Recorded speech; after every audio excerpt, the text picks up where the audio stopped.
제 이름은 김영자이고 올해 75입니다. 나이가 들수록 몸은 무겁고 다리는 자주 아프지만 저는 매일 새벽 같은 길을 걸어갔습니다. 바닷바람이 차갑게 불어오는 새벽 작은 수레를 끌고 수산시장으로 향하는 제 모습을 동네 사람들은 고집불통 할망구의 길이라고 수군거리곤 했습니다. 왜 그렇게 불리는지 굳이 설명하지 않았습니다. 저는 그저 묵묵히 발걸음을 옮길 뿐이었습니다. 시장 입구에 들어서면 코끝을 찌르는 비릿한 냄새가 확 밀려들었습니다.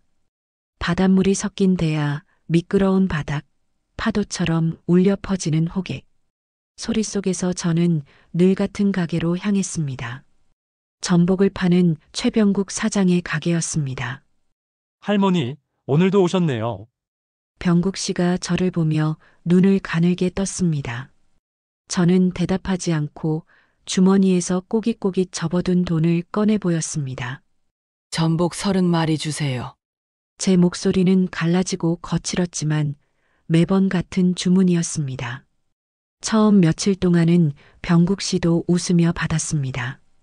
할머니, 잔치라도 하시나 봐요? 손주들 많이 오시나 보네요. 이 나이에 전복 드시고 건강 챙기려나 보네.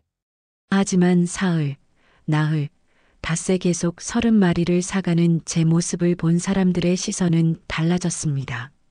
날카로운 눈길이 제 몸을 찔러왔습니다. 아니, 저 연세에 저걸 다 어디에 쓰신대? 혼자 사신다는데 저건 분명 장사하는 거지. 맞아. 가정집에서 전복을 하루에 30마리나 쓸 리가 없지. 분명 되파는 거야. 뒤에서 들려오는 목소리는 바늘처럼 날카로웠습니다. 저는 모른 척 고개를 숙였습니다. 대꾸라도 했다가는 더 큰 말이 돌아올 게 뻔했기 때문입니다. 수레에 담긴 전복 박스가 바퀴에 덜컹거릴 때마다 제 심장도 덜컹거렸습니다. 그날도 전복을 받아들고 발걸음을 옮기는데 젊은 부부가 힐끔 저를 보더니 서로 속삭였습니다. 여보, 저 할머니 이상하지 않아? 그러게. 맨날 전복이라는데 저거 혹시 불법 음식점 차린 거 아닐까? 에이, 그러다 뉴스에 나오겠다. 노인이 몰래 장사하다 적발됐다고. 저는 그들의 눈빛을 피하며 걸음을 재촉했습니다. 하지만 귀에는 그 말들이 쩌렁쩌렁 울렸습니다. 불법, 적발, 뉴스. 제 삶의 의도가 단 3단어로 짓눌려 버리는 것 같았습니다. 가게 앞을 지날 때도 마찬가지였습니다. 고등어를 손질하던 아주머니가 혀를 찼습니다. 할머니, 또 전복이네요. 아이고, 그렇게 욕심내다 큰일 나요. 저는 억지로 미소를 지었습니다. 그러나 손끝은 떨리고 있었습니다. 최병국 사장도 차츰 눈치를 보이기 시작했습니다. 처음엔 웃어주던 얼굴이 이제는 의심으로 굳어졌습니다. 전복을 담아주면서도 자꾸만 제 눈치를 살폈습니다. 할머니 죄송한데 매일 이렇게 많이 가져가시면 저도 마음이 좀 불편합니다. 뭐 장사라도 하시나 싶어서요. 저는 고개를 저으며 돈을 내밀었습니다. 필요해서 그러는 겁니다. 짧은 대답뿐이었습니다. 더 말하다가는 눈물이 터질까봐 그만두었습니다. 그 순간 주변에서 웃음소리가 터졌습니다. 필요? 대체 무슨 필요래? 전복을 매일 30마리나 필요하다잖아. 말이 돼. 혹시 약 만드는 거 아냐? 전복 껍데기로 가짜 약 만든다던데. 그거 팔아먹으려는 거지. 저는 그 말에 발걸음이 잠시 멈췄습니다. 그러나 곧 다시 걸음을 옮겼습니다. 설명해도 믿지 않을 게 뻔했습니다. 저에게는 분명한 이유가 있었습니다. 하지만 그 이유를 세상에 꺼내놓을 수는 없었습니다. 시장 끝자락을 나설 때 뒤에서 누군가 툭 내뱉었습니다. 저러다 경찰에 걸려야 정신 차리지. 저는 등을 곧게 세웠습니다. 그러나 속에서는 눈물이 차올랐습니다. 나는 잘못한 게 없다. 내겐 단 하나의 이유가 있는데 집으로 향하는 길은 늘 더디게 느껴졌습니다. 전복이 무거워서만은 아니었습니다.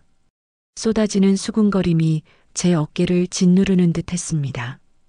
골목길로 들어서면 아이들이 저를 보고 도망치듯 달려갔습니다. 엄마, 저 할머니 또 전복 박스 들고 간다. 아이들의 해맑은 목소리마저 제겐 칼처럼 날카롭게 들렸습니다. 저는 현관 앞에 도착해 수레를 세우고 열쇠를 꺼냈습니다. 그 순간 창문 너머에서 누군가 저를 지켜보는 기척이 느껴졌습니다. 슬쩍 돌아보니 모자를 눌러 쓴 최병국 사장이 멀찍이 서 있었습니다. 그는 제 집 불빛을 바라보다가 황급히 몸을 돌려 사라졌습니다. 저는 한숨을 내쉬며 현관문을 열었습니다. 전복 박스를 부엌에 올려두자 집안에 바닷내음이 진하게 퍼졌습니다. 누군가에게는 수상한 냄새일지 몰라도 저에게는 살아야 하는 냄새였습니다. 그날 밤 이웃집에서 들려오는 소리가 또 제 귀를 때렸습니다. 저 집 분명 뭔가 수상해. 그러니까 경찰에 신고해야지. 저는 부엌불을 켜고 전복을 손질하기 시작했습니다. 손끝이 시리고 아팠지만 멈추지 않았습니다. 누군가 저를 의심해도 저는 멈출 수 없는 이유가 있었습니다. 전복을 담은 수레를 끌고 집으로 돌아오는 제 뒷모습을 그날도 누군가가 따라오고 있었습니다. 시장 상인들의 시선, 동네 사람들의 수군거림, 그리고 무엇보다 최병국 사장의 눈빛이 제 등을 찌르고 있었습니다. 처음에는 장난처럼 웃어넘기던 그였지만 요 며칠 사이에는 표정이 점점 굳어졌습니다. 할머니, 이거 너무 자주 사시는 거 아닙니까? 필요해서 그러는 겁니다. 저는 언제나 같은 대답을 했습니다. 하지만 그의 눈빛은 이제 더 이상 웃지 않았습니다. 그날도 전복 30마리를 달라고 하자 병국 씨는 잠시 망설였습니다. 손님들이 줄지어 서 있는 와중에도 제 돈봉투를 받기 전에 주위를 힐끗 둘러보았습니다. 마치 무슨 범죄에 가담하는 사람처럼 말이지요. 옆에 있던 손님 하나가 수군거렸습니다. 사장님, 저 할머니 매일 오는 거 아니야? 어디다 쓰는 건지 좀 물어봐야 되는 거 아니야? 그러게요. 30마리면 작은 가게 하루 판매량보다 많을 텐데. 뭔가 하시는 게 있겠죠. 병국 씨는 대답하지 않고 저를 바라보았습니다. 그 눈빛에는 호기심도, 불안도, 그리고 약간의 두려움까지 섞여 있었습니다. 저는 그저 돈을 내밀고 전복이 담긴 박스를 수레에 실었습니다. 그러나 발걸음이 멀어지기도 전에 그의 목소리가 가게 안에서 들려왔습니다. 저거 뭔가 수상해 안 되겠다. 내가 그냥 넘기면 나중에 내가 곤란해질 수도 있어. 며칠 뒤 저는 골목 끝에서 낯선 경찰차를 보았습니다. 차에서 내린 이는 정미라라는 이름표를 단 젊은 경찰관이었습니다. 단정한 제복 차림으로 제 앞에 다가왔습니다. 김영자 어르신 맞으시죠? 예. 그런데요. 잠깐 말씀 좀 나눠도 될까요? 그 순간 제 다리가 굳어버렸습니다. 경찰이라니 심장이 덜컥 내려앉는 듯 했습니다. 왜 그러시는데요? 정미라 경찰관은 차분한 목소리로 말했습니다. 최근 수산시장 쪽에서 신고가 접수됐습니다. 어떤 어르신이 매일 전복을 대량으로 사가시는데 되판다는 이야기가 있어서요. 확인차 왔습니다. 저는 할 말을 잃었습니다. 결국 신고까지 들어갔구나. 애써 고개를 돌리자 시장 어귀에 병국 씨가 서 있는 모습이 보였습니다. 모자를 눌러 쓴 채 저와 경찰을 번갈아 바라보고 있었습니다. 그 표정은 미안함인지 두려움인지 알 수 없었습니다. 어르신, 신분증 좀 보여주실 수 있나요? 저는 떨리는 손으로 낡은 주민등록증을 꺼내 건넸습니다. 정미라는 그것을 확인한 뒤 조용히 물었습니다. 혹시 전복을 어디에 사용하시는 건가요? 제가 필요해서 그러는 겁니다. 혹시 식당을 하세요? 아니면 판매 목적으로 쓰시는 건 아닌지요? 저는 대답 대신 땅바닥만 바라보았습니다. 이 자리에서 무슨 말을 해도 믿어주지 않을 게 뻔했습니다. 이미 사람들은 저를 수상한 노인으로 몰아가고 있었으니까요. 정미라는 한숨을 내쉬며 목소리를 조금 부드럽게 바꿨습니다. 어르신, 저도 어쩔 수 없이 확인하러 온 겁니다. 솔직히 말씀해 주시면 저도 편해요. 그때 골목 어귀에서 아이들의 웃음소리가 들려왔습니다. 엄마, 저 할머니 경찰에 잡히는 거야? 그 말에 제 눈에는 눈물이 핑 돌았습니다. 저는 잘못한 게 없는데 왜 잡혀야 한단 말입니까?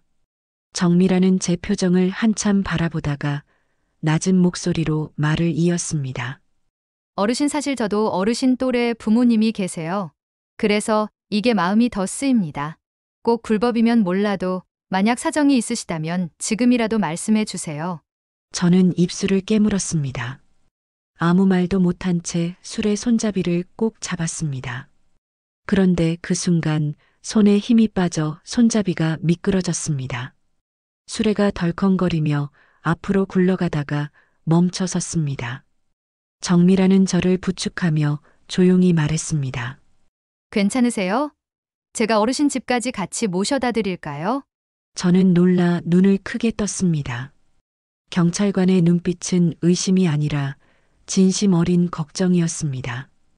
그제야 조금 숨을 돌릴 수 있었습니다. 집까지 따라오시겠다면 들어오세요. 그날 밤 저는 처음으로 경찰관을 집 안에 들였습니다. 문을 열자마자 비릿한 전복 냄새가 퍼져나왔습니다. 부엌 한켠에는 전복 껍데기가 산처럼 쌓여 있었습니다. 정미라의 시선이 그 껍데기에 닿는 순간 저는 두 손을 모아 움켜쥐었습니다. 경찰 아가씨, 제가 잘못한 게 없다는 걸 꼭 보여드릴게요. 하지만 그게 기가 막힌 사정이라면 믿어주실 수 있겠습니까? 정미라는 잠시 놀란 듯 했지만 곧 고개를 끄덕였습니다. 예, 할머니. 제가 들을 준비가 되어 있습니다. 그리고 바로 그 순간 안방에서 작은 신음소리가 들려왔습니다. 할머니, 저는 급히 문을 열었습니다. 거기에는 앙상한 팔과 창백한 얼굴을 한 제 손자 민호가 누워 있었습니다. 정미라는 숨을 죽였습니다. 방 안가득 제가 매일 끓여온 전복죽 냄새가 은은히 퍼지고 있었습니다. 경찰이 돌아가고 난 다음 날 집안은 더 무거워졌습니다. 부엌 한켠에는 여전히 전복 껍데기가 산더미처럼 쌓여 있었습니다.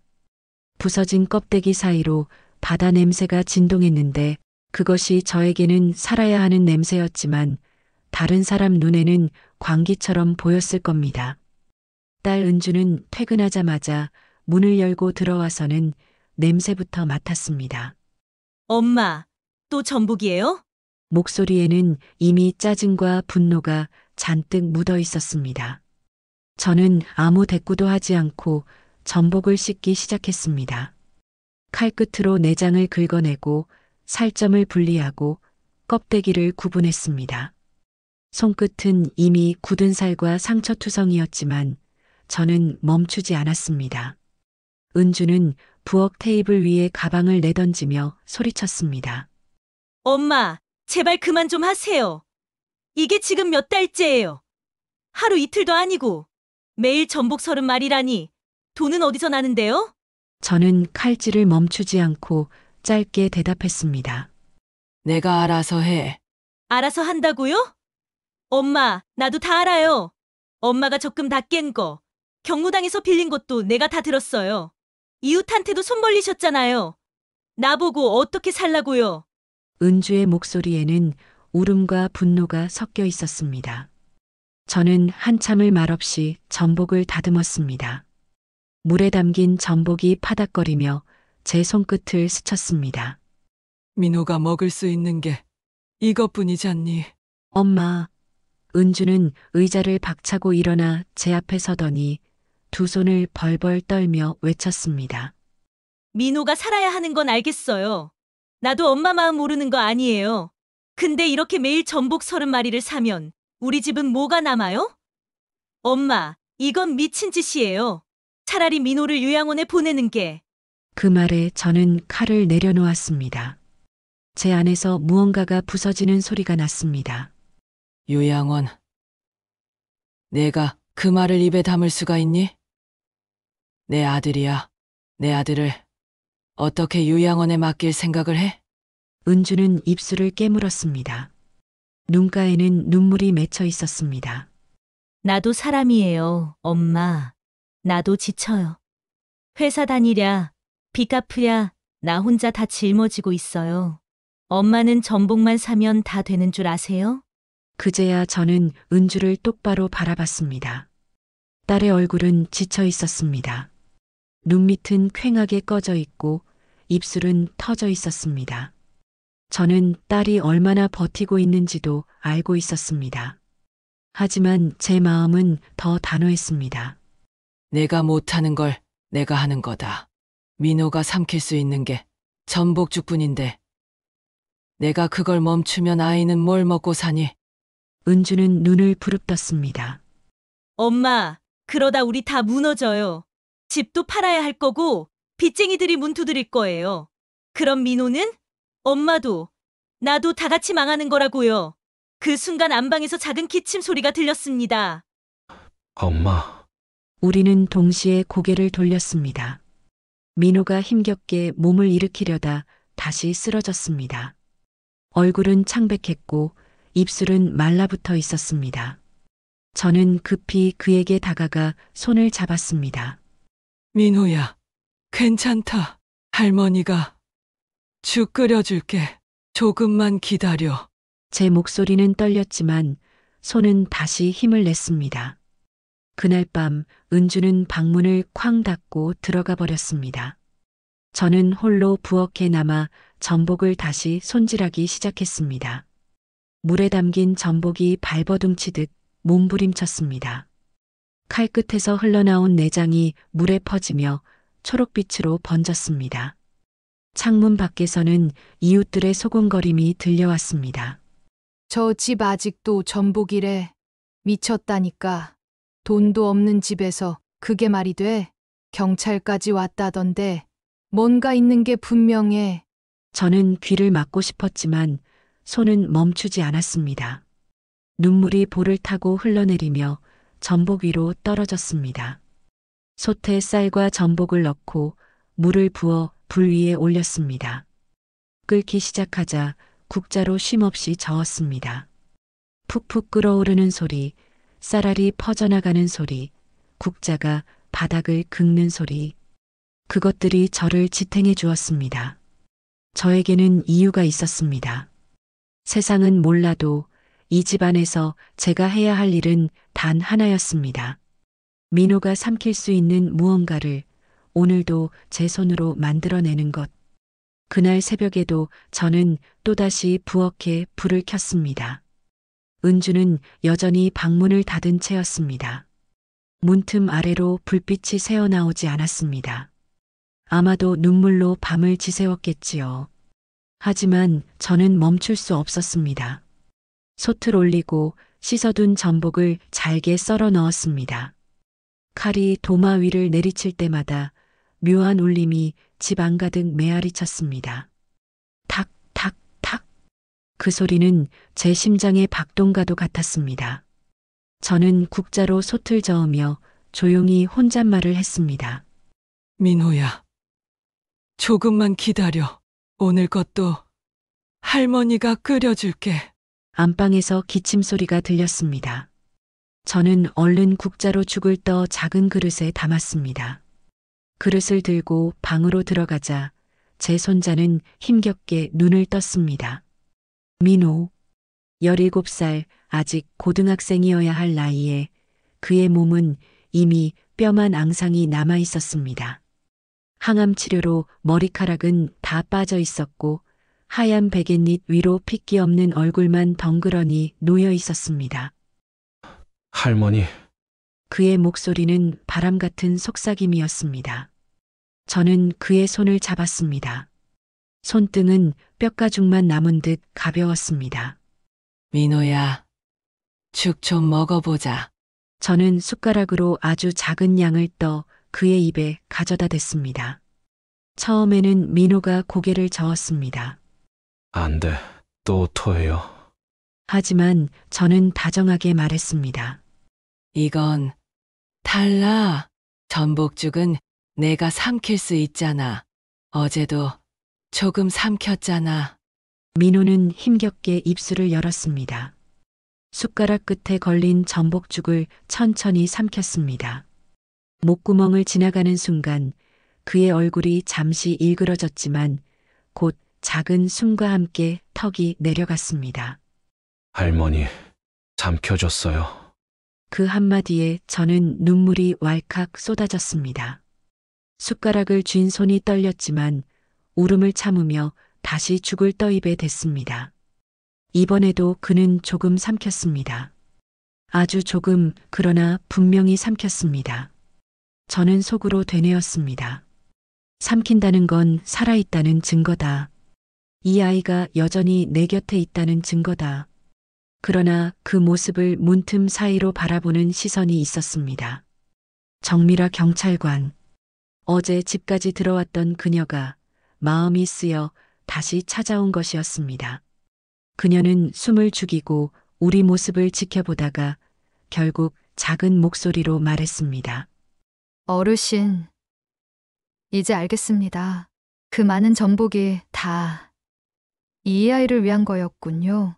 저는 놀라 고개를 돌렸습니다. 그녀의 눈가가 붉게 젖어 있었습니다. 저는 그저 민호가 삼킬 수 있는 게 이것뿐이라서 사람들이 뭐라고 해도 저는 멈출 수 없었습니다. 정미라는 잠시 말을 잃더니 조용히 다가와 아이의 얼굴을 바라보았습니다.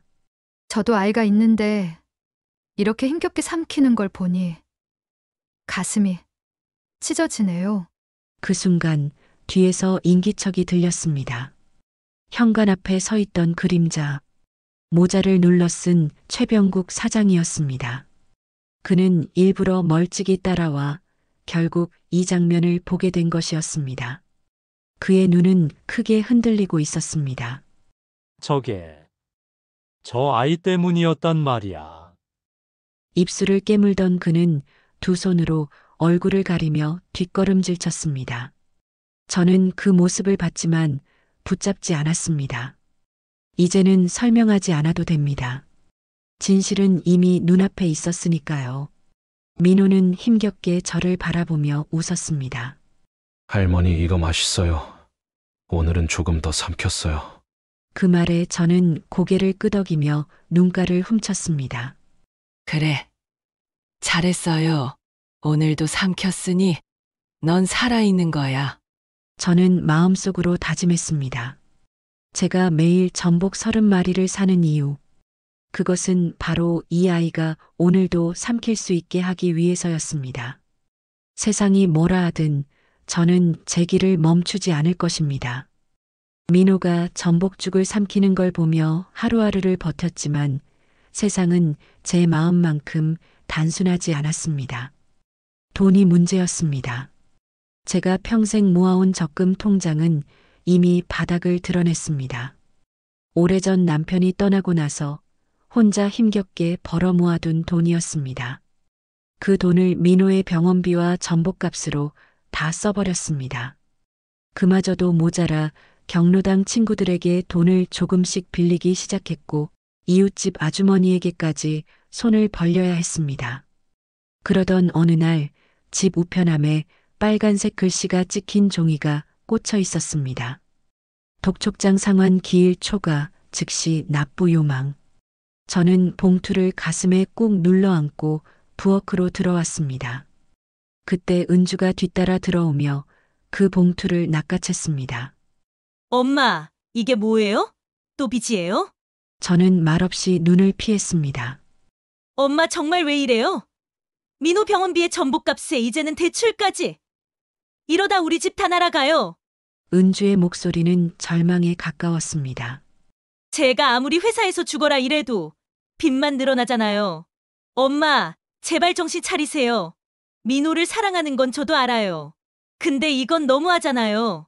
저는 눈을 감고 한숨을 내쉬었습니다. 은주야, 내 마음도 안다. 하지만 민호가 지금 먹을 수 있는 게 이거 하나라면 내가 뭘 못하겠니? 돈이야, 다시 벌면 된다. 은주는 주먹을 불끈 쥐었습니다. 엄마, 현실 좀 보세요.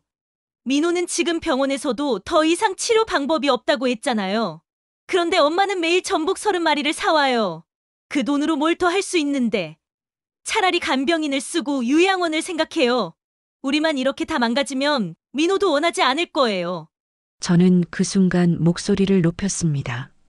내가 뭘 알아? 의사가 뭐라 하든 민호가 전복죽은 삼켜. 그게 기적 아니냐? 하루라도 더 살 수 있으면, 하루라도 웃을 수 있으면 나는 전복 30마리 아니라 30박스라도 살 거다. 은주의 눈에서는 눈물이 흘러내렸습니다. 그녀는 고개를 절레절레 흔들며 말했습니다. 엄마 그렇게 하다가 엄마도 쓰러져요. 나도 무너지고 결국 아무도 남지 않을 거예요. 저는 딸의 손을 잡으려 했지만 은주는 손을 뿌리쳤습니다. 엄마는 제 말은 듣지도 않아요. 민호만 보고 있어요.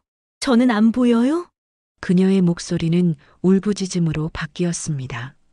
그날 밤 방 안은 고요했지만 제 가슴은 폭풍처럼 요동쳤습니다. 책상 위에는 각종 고지서와 독촉장이 쌓여 있었습니다. 붉은 글씨가 마치 제 가슴에 불도장을 찍듯 선명했습니다. 저는 봉투를 하나씩 손으로 쓸어내리며 중얼거렸습니다. 민호야, 할머니가 다 막아낼게. 아무리 빚이 쌓여도 넌 삼켜야 해. 넌 살아야 해. 안방에서는 민호의 숨소리가 들려왔습니다. 고르고 약한 숨. 그 소리에 맞춰 저는 다시 솥에 전복을 넣고 죽을 끓였습니다. 푹푹 끓는 소리, 국자가 바닥을 긁는 소리. 그 소리만이 저를 붙잡아주고 있었습니다. 그날 새벽 또다시 골목에서 수군거림이 들려왔습니다. 저 집은 이제 빚더미래. 하루에 전복 30마리면 얼마야? 미쳤지. 곧 망할 거다. 경찰도 다녀갔다던데 뭔가 큰일 날 거야. 저는 문틈 사이로 그들의 얼굴을 잠시 바라봤습니다. 다들 고개를 저으며 혀를 찼습니다. 세상은 제 희생을 미친 짓이라 불렀습니다. 하지만 제게는 단 하나의 이유가 있었습니다. 저는 솥을 저으며 스스로에게 속삭였습니다. 민호야, 넌 삼켰다. 그걸로 충분하다. 살아있다는 건 그걸로 충분해. 밤새 끓인 전복죽 냄새가 부엌을 가득 채우고 있었습니다. 저는 국자로 죽을 저으며 속으로만 중얼거렸습니다. 민호야, 오늘도 삼켜야 한다. 살아야 한다. 그게 할머니가 사는 이유다. 그날 새벽 안방에서 작은 신음소리가 들렸습니다. 저는 허겁지겁 방으로 들어갔습니다. 민호가 베개에 힘겹게 머리를 기댄 채 저를 바라보고 있었습니다. 창백한 얼굴에 눈빛만은 또렷했습니다. 할머니, 그래, 민호야. 죽 끓였어. 조금만 먹어보자. 저는 숟가락으로 아주 작은 양을 떠서 그의 입에 가져다 댔습니다. 민호는 입술을 조금 열었지만 삼키기 전 제 손목을 잡았습니다. 그 손은 깃털처럼 가벼웠지만 떨림이 온몸을 전해왔습니다. 할머니 이제 그만해도 돼요. 저는 깜짝 놀라 그의 얼굴을 똑바로 보았습니다. 뭐라는 거냐? 민호야, 이거 삼키면 되잖아. 오늘도 삼킬 수 있잖아. 민호는 천천히 고개를 저었습니다. 할머니, 저 무서워요. 매번 삼키는 게 숨 막히고 힘들어요. 근데 할머니가 웃으니까 저도 억지로 삼켰어요. 그 말을 듣는 순간 제 가슴이 철렁 내려앉았습니다. 그동안 제가 붙잡고 있던 희망이 사실은 아이의 고통일지도 모른다는 생각이 번개처럼 스쳤습니다. 저는 손을 떨며 아이의 볼을 감쌌습니다. 민호야, 미안하다. 할머니가 널 더 힘들게 했구나. 민호는 힘겹게 미소 지었습니다. 아니에요. 할머니 덕분에 저 여기까지 왔어요. 근데 혹시 제가 먼저 가더라도 할머니 울지 말아요. 저는 목이 메어 아무 말도 할 수 없었습니다. 민호는 잠시 숨을 고르더니 나지막한 목소리로 마지막 부탁을 꺼냈습니다. 할머니 혹시 저 같은 아픈 친구들 있잖아요. 병원에서 아무것도 못 먹는 애들. 그 아이들도 전복죽 먹게 해주세요. 제가 삼킬 수 있었으니까 다른 애들도 삼킬 수 있을 거예요. 저는 그 말을 듣는 순간 눈물이 터져버렸습니다. 민호야, 너 지금 무슨 소리를 하는 거니? 넌 살아야지. 내가 삼켜야지. 내가 먼저야. 민호는 제 손을 꼭 쥐며 속삭였습니다. 할머니 저는 이제 괜찮아요. 할머니가 있어서 매일 삼켰으니까. 근데 이제는 다른 애들 차례예요. 그의 눈빛은 어린 나이답지 않게 깊고 단단했습니다. 오히려 제가 아이 같았습니다. 며칠 후 민호는 고요히 눈을 감았습니다. 그 순간 저는 울음소리를 내지 않았습니다. 대신 부엌으로 걸어갔습니다. 그리고 또다시 솥을 올렸습니다. 쌀과 전복을 넣고 물을 붓고 국자로 저었습니다. 푹푹 끓는 소리, 그 소리는 그날따라 더 선명했습니다. 저는 솥을 저으며 중얼거렸습니다. 민호야, 내 몫을 다른 아이들에게 줄게. 내가 부탁했으니 할머니가 반드시 지킬게. 그날 이후 저는 매일 전복 30마리를 더 샀습니다. 사람들은 여전히 수군거렸지만 이제 저는 흔들리지 않았습니다. 민호가 떠난 뒤에도 저는 시장에 나갔습니다. 사람들은 여전히 저를 힐끔거리며 수군거렸습니다. 아직도 전복 사가네? 이제는 진짜 미친 거 아니야? 저는 대꾸하지 않았습니다. 수레를 끌고 늘 같은 자리, 최병국 사장님의 가게 앞으로 향했습니다. 병국 사장님은 그날따라 아무 말씀도 하지 않으셨습니다. 전복을 담아주는 그의 손이 덜덜 떨리고 있었습니다. 봉투를 내미는 순간 그는 끝내 참지 못하고 무릎을 꿇으셨습니다. 어르신, 죄송합니다. 제가 어리석었습니다. 처음엔 장사꾼 눈으로만 봤습니다. 매일 30마리면 분명대 팔거나 장사한다고 생각했죠. 그래서 경찰까지 불렀습니다. 그런데 니노를 보고 알았습니다. 그 아이가 그의 목소리가 울음으로 번졌습니다. 주변 상인들이 놀라 그를 바라봤습니다.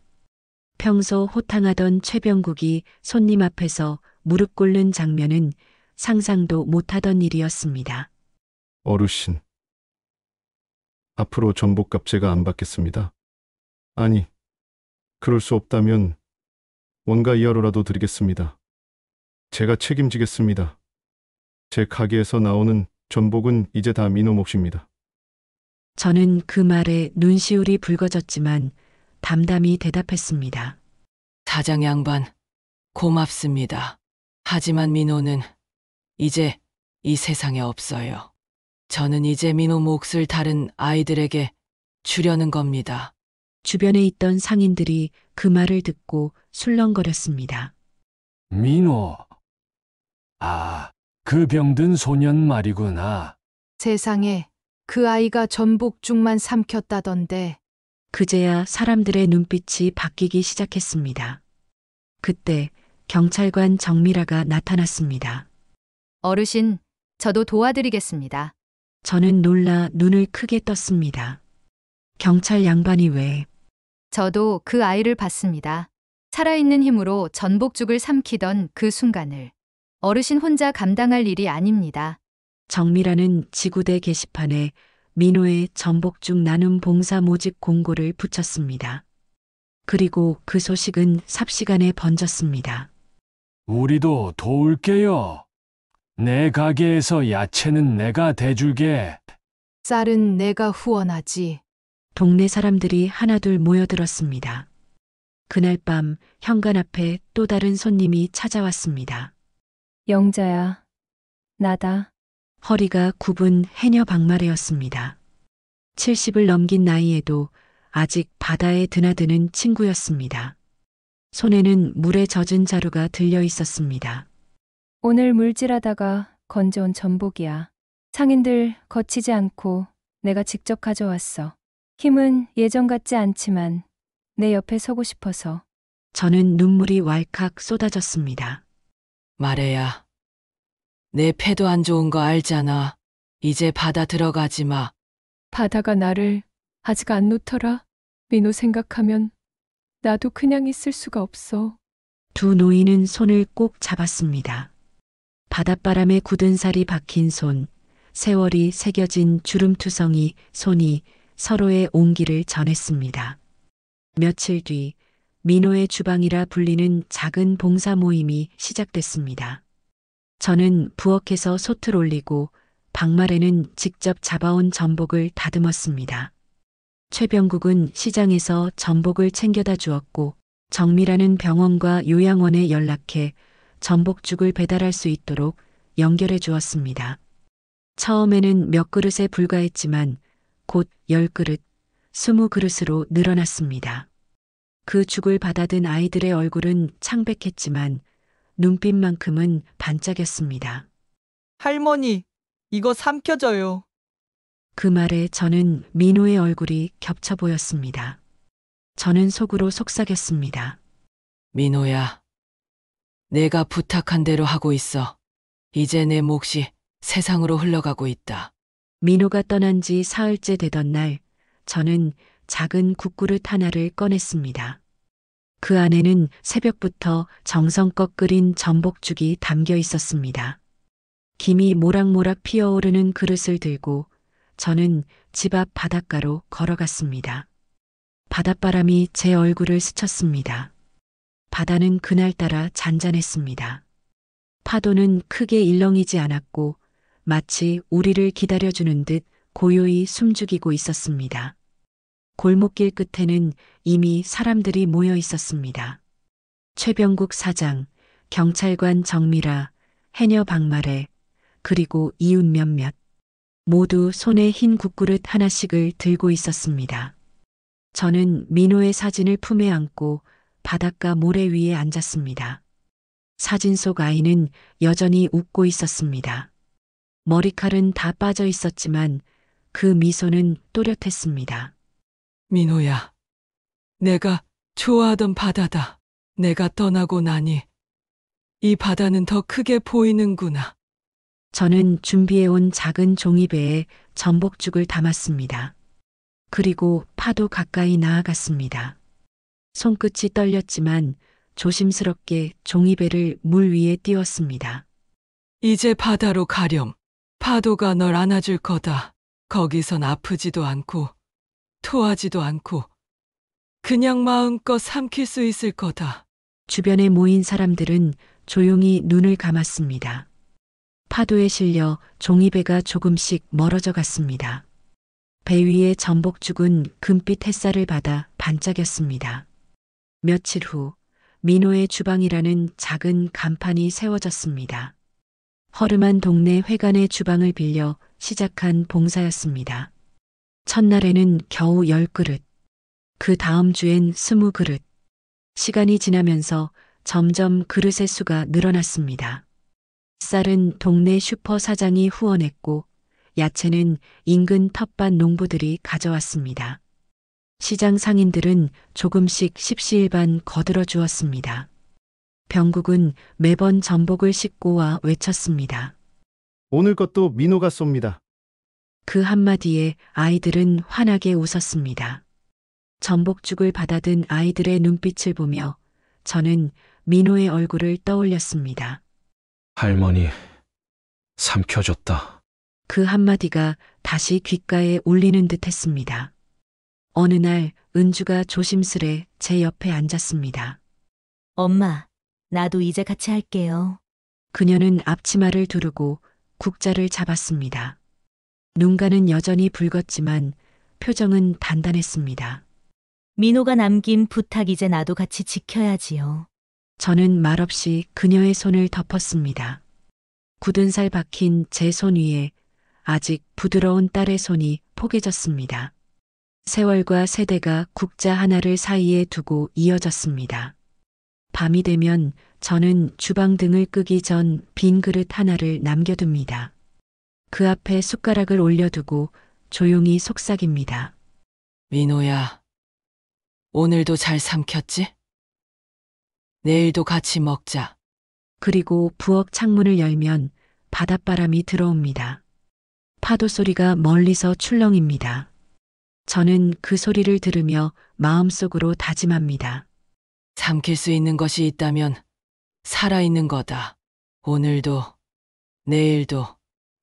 우리는 계속 끓이고 나눌 거다. 내가 남겨준 몫을 지키며 살아갈 거다. 민호가 떠나고 난 지 어느덧 해가 바뀌었습니다. 민호의 주방은 이제 동네에서뿐 아니라 인근 시와 군까지 알려졌습니다. 매주 수십 명의 아이들과 환자들이 이곳 전복죽을 먹기 위해 찾아왔습니다. 그 중에 지훈이라는 아이가 있었습니다. 12살밖에 되지 않은 나이였지만 위암 판정을 받고 거의 아무것도 삼키지 못했습니다.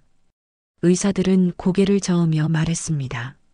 이 아이는 더 이상 음식을 삼키기 힘들 겁니다. 그냥 영양제로 시간을 버틸 수밖에 없겠군요.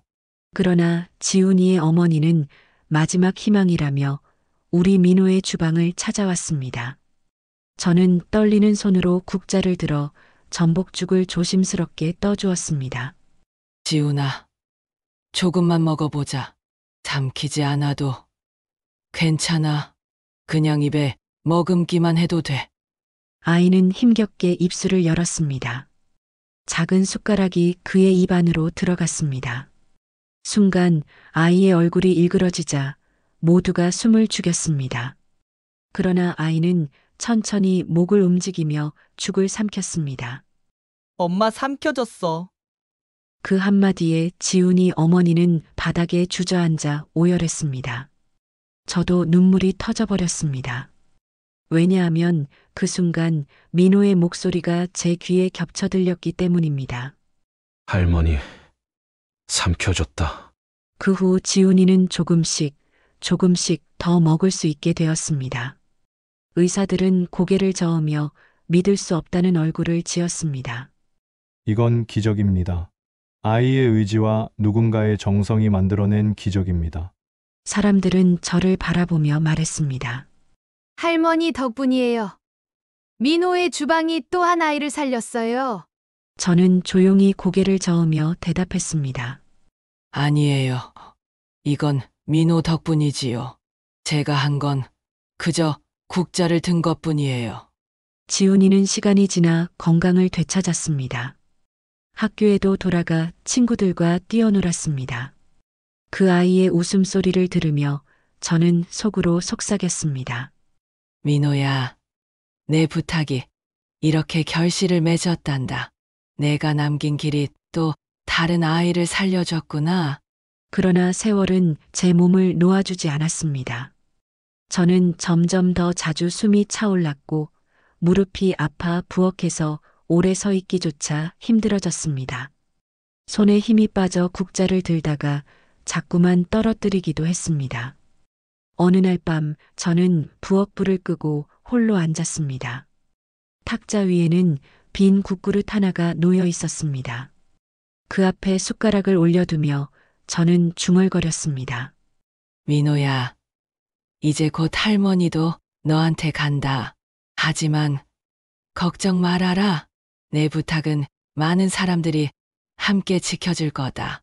이제 할머니 손에만 달린 게 아니란다. 창문 밖에서 바닷바람이 불어와 제 볼을 스쳤습니다.